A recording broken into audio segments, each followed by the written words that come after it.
Hello there. My name is Kara from Little Did She Know, and I am going to read to you an Advent reflection today. It's called Come Further In. There's a part early in The Lion, the Witch, and the Wardrobe.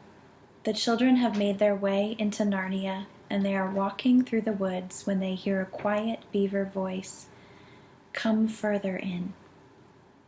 Until this moment, they are alone in the woods. Lucy, at least, knows that the woods are full of spies. Even some of the trees are on her side. "Come further in," says the beaver. There is no way of knowing if he will be a friend. It's cold in my corner of the world just now. I'm already done with the freezing, the ice, and the snow, though we haven't had much of any of them yet. I can talk about the winter of the soul, I suppose, or about the seasons as a mirror to the way life sometimes goes, but I keep coming back to the reality of Advent, happening in the Middle East, coming to an end sometime in the balmy spring. My stiff fingers are not part of a beautiful Advent metaphor. My frozen temperatures don't make my celebration of the season more poignant or meaningful, or so I think. Then I remember Narnia. It's likely a familiar story to most of you. Aslan has been away too long, the White Witch has spread a frosty curse over the land, and it is only hope in a prophecy that keeps the true Narnians going. Always winter and never Christmas. I can feel the whipping wind, my feet in the snowdrifts, and the warm embrace of a borrowed fur coat from the wardrobe as I read this book once again. If anything, this makes me feel justified in my dislike of the cold weather. It's all an evil curse. "Come further in," the beaver says. He hardly speaks a word at first, but I follow him. No other options are presenting themselves. It is only later in a warm house, sharing food and drink, that I begin to see. The curse has a cure, and he is coming. Aslan is on the move. Metaphors are imperfect by their very nature.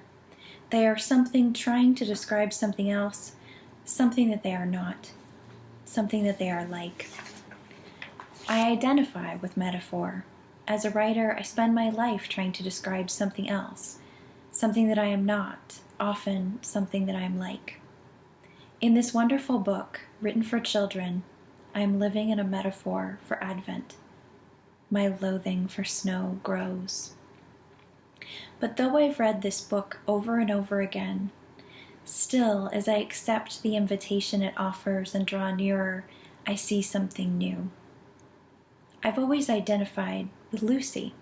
She is curious and innocent. She believes right away. She makes friends easily and can see what others can't. I still identify with her, of course, but there's another character I'm recognizing in myself, the White Witch. I am told that she is beautiful and powerful.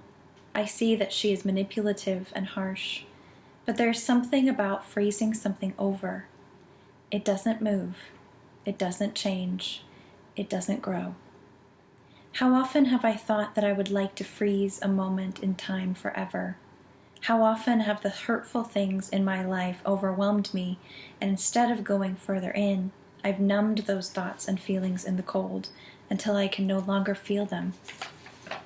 I have used the weaknesses of others against them, waving Turkish delight in their faces and telling them that I will give them rooms of it, if only they will be my prince or my friend.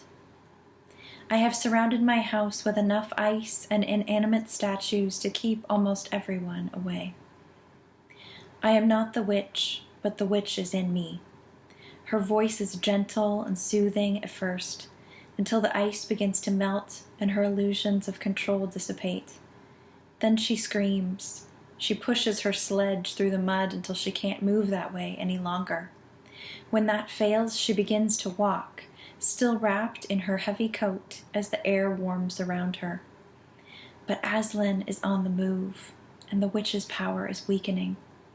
Perhaps the season of Advent ends with spring. after all. Thank you.